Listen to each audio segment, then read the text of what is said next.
नमस्कार दोस्तों, सेहत टाइम्स में एक बार आप सबका फिर से बहुत बहुत स्वागत है। जैसा कि आप जानते हैं, पिछले 1.5 साल से ज़्यादा समय हो गया है कि कोरोना महामारी ने इस पूरी दुनिया को चपेट में ले रखा है। भारत भी इससे अछूता नहीं है। अब इस समय हालांकि वर्तमान में कोविड के केसेस कम ज़रूर हो गए हैं, लेकिन कोविड के बाद की परेशानियों को लेके लोग बहुत परेशान हैं, जिसको पोस्ट कोविड डिजीज़ के नाम से जाना जाता है। तो इन बीमारियों को लेके इसमें बहुत सी शारीरिक के साथ साथ मानसिक बीमारियां भी लोगों को परेशान कर रही हैं। शारीरिक बीमारियों की बात करें तो पिछली बार भी हमने जो वीडियो बनाया था उसमें जैसा कि हमारे साथ हैं इसमें डॉक्टर गिरीश गुप्ता, ये होम्योपैथिक के बहुत मशहूर डॉक्टर हैं और आपकी कई रिसर्च प्रकाशित इंटरनेशनल और नेशनल जर्नल में हो चुकी हैं।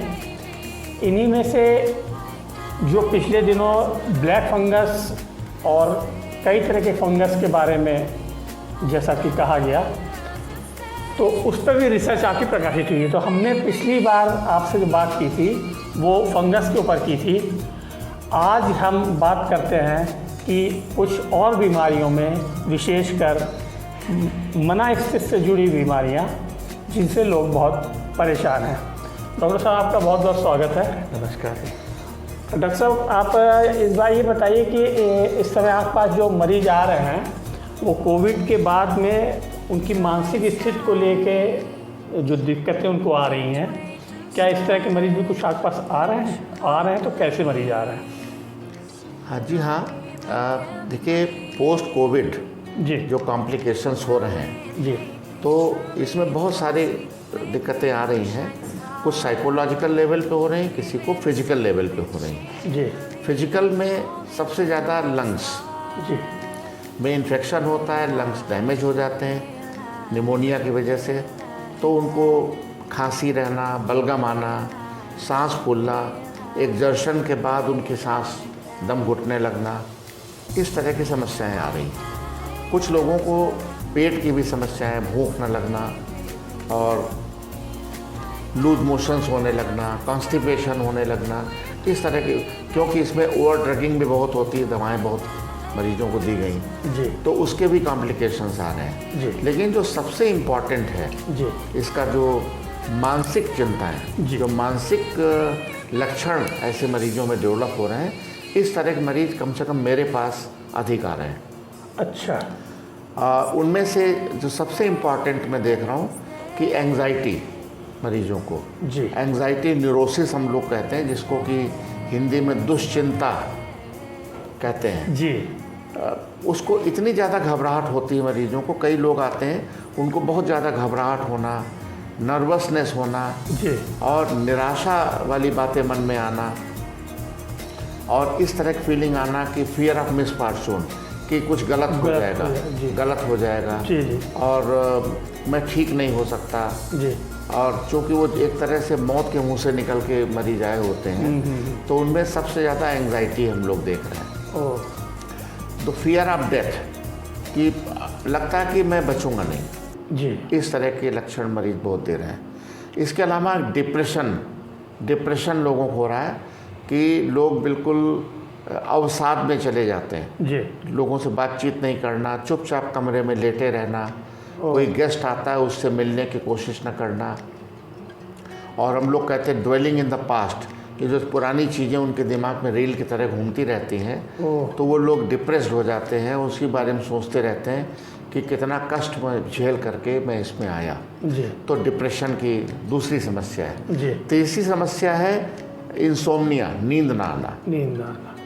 सबसे ज़्यादा मरीज कहते हैं कि मुझे नींद नहीं आती, रात रात हम करवट बदलते रहते हैं, जी उसमें और ज़्यादा उलझन घबराहट होती है। जी और जब कई दिन आदमी नहीं सो पाएगा तो उसके सारे system, respiratory system, gastrointestinal system, ये डिस्टर्ब होने लगते हैं। जी हाँ। धड़कन उनकी बढ़ जाती है, टैकीकार्डिया के मरीज बहुत आते हैं, ब्लड प्रेशर बढ़ जाता है और धड़कन बढ़ जाती है। अच्छा पल्स रेट 100-110 जो कि नॉर्मली 70-72 होता है। जी। तो depression, anxiety, insomnia plus gastrointestinal disorder, respiratory disorder, इस तरह के मरीज़ हम लोगों के पास बहुत ज़्यादा आ रहे हैं और इनको हम लोग अच्छी तरह से डील करने की कोशिश कर रहे हैं और लोग लाभान्वित भी हो रहे हैं। जी। अच्छा, पिछले दिनों डॉक्टर साहब हमें जानने वाले थे तो उन्होंने बताया कि साहब उनका कुछ ज़्यादा ही प्रॉब्लम बढ़ गई थी, तो रात रात को उठ के बैठ जाना, टहलना, घूमना, बिल्कुल मतलब कोई तरह से आराम न मिलना, इस तरह से स्थिति बिल्कुल दिखती है कि उनकी निगरानी करनी पड़ रही थी। बिल्कुल। तो क्या ऐसे पेशेंट भी आते हैं? ऐसे मेरे पास हैं, कई लोग हैं कि लेडी हैं। अच्छा। उनको इतनी घबराहट होती है कि वो कमरा खोल के बाहर भाग जाना और अच्छा। अचानक कई लोगों ने बताया कि रात को इन्होंने दरवाज़ा खोला और देखा कि वो गायब है और जब उन्होंने बाहर ढूंढना शुरू किया तो सामने पार्क में मिली। उनको इतनी क्लास्ट्रोफोबिया कहते हैं, जैसे बंद जगह में उनको ज़्यादा घबराहट होना, नर्वसनेस होना, सांस फूलना, इस तरह की। लेकिन वो प्योरली साइकोलॉजिकल होता। वास्तव में उनका देखा गया तो ऑक्सीजन लेवल ठीक था, ब्लड प्रेशर ठीक था, फिर भी उनको एंग्जाइटी हो रही और एक ही बात कहना कि मैं बचूंगी नहीं। हाँ, मैं बचूंगी नहीं। तो ये भी पोस्ट कोविड का ही लक्षण? पोस्ट कोविड कॉम्प्लिकेशंस, उनमें anxiety, insomnia, nervousness, depression and उसके साथ जो फिजिकल रेस्टलेसनेस, इस तरह के लक्षण बहुत ज़्यादा मरीजों में पाए जा रहे हैं। और द बेस्ट थिंग इज़ कि उन सारी बीमारियों का हम लोग होम्योपैथी दवाओं से बहुत अच्छी तरीके से उनको हम लोग मैनेज कर रहे हैं और लोगों को बहुत आशातीत लाभ मिल रहा है। साइकोलॉजिकली उनको दवाओं से इतना ज़्यादा उनको सपोर्ट मिलता है कि वो इम्प्रूव करने लगते हैं और खुद ही कहते हैं कि मैं पहले से काफ़ी बेहतर हूँ। नींद इम्प्रूव हो जाती है, एंग्जाइटी कम हो जाती है, डिप्रेशन कम हो रहा है। तो ये बहुत ही संतोषजनक स्थिति है कि ऐसे कॉम्प्लिकेशन जहाँ की लोग चूँकि एलोपैथी में बहुत सारी दवाएं खा के आते हैं और वो नहीं ठीक हो रहे होते हैं, तो उनके अंदर एक निराशा का भाव आ जाता है। लेकिन हमारे लोगों के ट्रीटमेंट के बाद जो मैं देख रहा हूँ, मरीजों में आशा का संचार हो रहा है, उनमें डिप्रेशन, एंग्जाइटी कम हो रही, नींद इम्प्रूव हो रही, भूख इम्प्रूव हो रही और यहाँ तक कि जो लंग्स के सिम्टम होते हैं, बलगम आना, खांसी आना, सांस फूलना, उसमें भी इम्प्रूवमेंट आता है, पल्स रेट कम हो जाता है। तो ओवरऑल मैंने देखा है कि इन सारे कॉम्प्लिकेशंस में होम्योपैथी की दवाएँ रामबाण साबित हो रही हैं। तो आपका कहने का अर्थ ये है कि इस तरह की जो प्रॉब्लम्स लोगों को हों तो वो बहुत ज़्यादा उनको घबराने की ज़रूरत नहीं है। घबराने की ज़रूरत नहीं है, सही और सही चिकित्सक से मिले। और चूँकि मैं होम्योपैथी में हूँ, मैं अपने एक्सपीरियंस में कह सकता हूँ कि कोई भी क्वालिफाइड अच्छा कुशल चिकित्सक होम्योपैथी का ऐसी बीमारियों का इलाज बहुत सफलतापूर्वक कर सकता है। डॉक्टर, वैसे भी जैसे कि आप कहा जाता है कि होम्योपैथिक में जो समग्र आप लक्षणों को लेते हुए मानसिक मतलब मनस्थिति के लक्षण और शारीरिक लक्षणों को लेके शारीरिक रोगों का भी इलाज करते हैं। बिल्कुल। तो इस ऐसी स्थिति में तो मेरे ख्याल से मनस्थिति वाली तो इसमें दवाएं बहुत अच्छी होंगी। बिल्कुल, ये होम्योपैथिक मेडिसिन ही साइकोसोमैटिक है। साइकोसोमैटिक। हर मरीज ये जो हमारे पास शारीरिक बीमारियों को लेके आते हैं, उन पे भी हम लोग मानसिक लक्षण लेते हैं जी, उसकी मनस्थिति के बारे में समझते हैं। जी जी। इसीलिए होम्योपैथी साइकोसोमैटिक मेडिसिन है। और चूँकि इस तरह की कॉम्प्लिकेशंस जो साइकोलॉजिकल मरीजों में आ रहे हैं पोस्ट कोविड, उनमें तो होम्योपैथी की दवाएं रामबाण साबित हो रही हैं। और सबसे अच्छी बात है कि दवाएं सेफ़ हैं, क्लिनिकली सेफ़, कोई साइड इफ़ेक्ट्स नहीं होते हैं, इकोनॉमिकल भी होती हैं और बहुत आराम से, यानी जो बच्चे हैं, युवा हैं, वो भी बहुत आराम से ये दवाएं ले सकते हैं। हैबिट फार्मिंग नहीं होती है, ऐसा नहीं कि दवा हमने छोड़ दिया तो विड्रॉल इफेक्ट आने लगते हैं, ऐसा भी नहीं होता।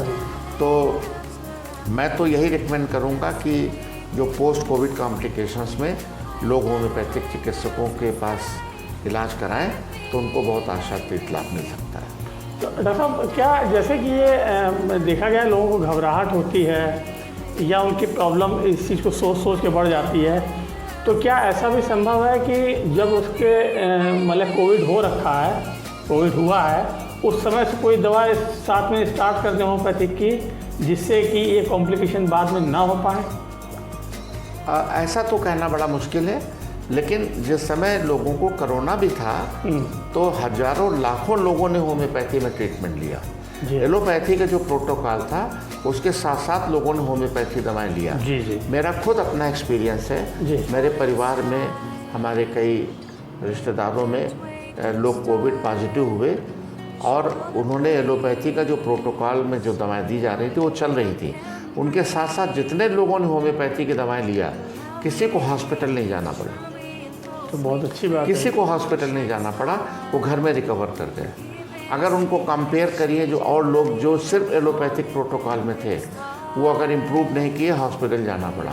मेरे संज्ञान में जितने लोगों का मैंने इलाज किया, किसी को हॉस्पिटल जाने की ज़रूरत नहीं पड़ी। उनका ऑक्सीजन लेवल मेंटेन रहा, उनके हार्ट रेट मेंटेन रहा, और जो ब्रोंकाइटिस और बुखार के जो सिम्टम्स रहते थे उसमें दवाओं ने बहुत काम किया और घर में रिकवर कर गए। और उसके बाद भी उनके अंदर इस तरह के कोई कॉम्प्लिकेशंस नहीं आ रहे। तो यहाँ तक कि जो सेकेंडरी इन्फेक्शन ये फंगस का हुआ, वो जितने मेरे ट्रीटेड मरीज थे, किसी में फंगल इन्फेक्शन नहीं हुआ, क्योंकि ये हमारी दवाएं इम्यूनोजेनिक होती हैं, ये इम्यून सिस्टम को स्टिमुलेट करती हैं। और जिन लोगों ने स्टेरॉयड लिया उनमें मैक्सिमम लोगों में फंगल इन्फेक्शंस का कॉम्प्लिकेशन आया, क्योंकि ये सभी डॉक्टर भी जानते हैं कि स्टेरॉयड देने के बाद इम्यूनिटी कम होती है, शुगर बढ़ता है, दोनों चीज़ें फंगस को प्रमोट करती हैं। तो ऐसे लोगों में ब्लैक और वाइट फंगस के अटैक्स ज़्यादा हुए जिन्होंने स्टेरॉयड लिया। चूँकि होम्योपैथी ट्रीटमेंट में कोई स्टेरॉयड का कई कंसेप्ट ही नहीं है और हमारी दवाएं इम्यूनिटी को बढ़ाती हैं, तो फंगस वैसे ही अटैक नहीं करने पाएगा। तो मेरा व्यक्तिगत एक्सपीरियंस इसमें बहुत इनकरेजिंग रहा है और मैं बार बार रिकमेंड करता हूँ कि पोस्ट कोविड में अगर लोग होम्योपैथी डॉक्टर से इलाज कराएं तो उनको बहुत ही आशातीत लाभ मिल सकता है, बहुत इनकरेजिंग रिजल्ट्स मिल सकते हैं।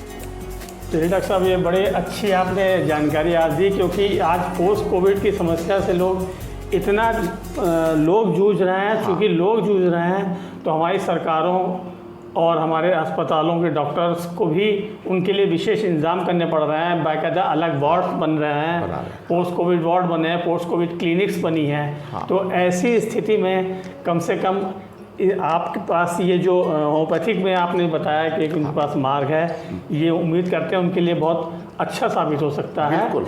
और उनको बिना किसी हानि के, बिना किसी साइड इफ़ेक्ट के उनको अच्छा लाभ पहुँचाएगा। बिल्कुल बिल्कुल। तो दोस्तों, ये थी आज हमारी चर्चा पोस्ट कोविड पे, मानसिक रोगों पे क्या होम्योपैथिक में दवाएं हैं। और अगली बार फिर इसी तरह किसी चर्चा में हम लोग मिलेंगे। तब तक के लिए हम आज्ञा दीजिए। नमस्कार। डॉक्टर साहब को बहुत बहुत धन्यवाद। नमस्कार।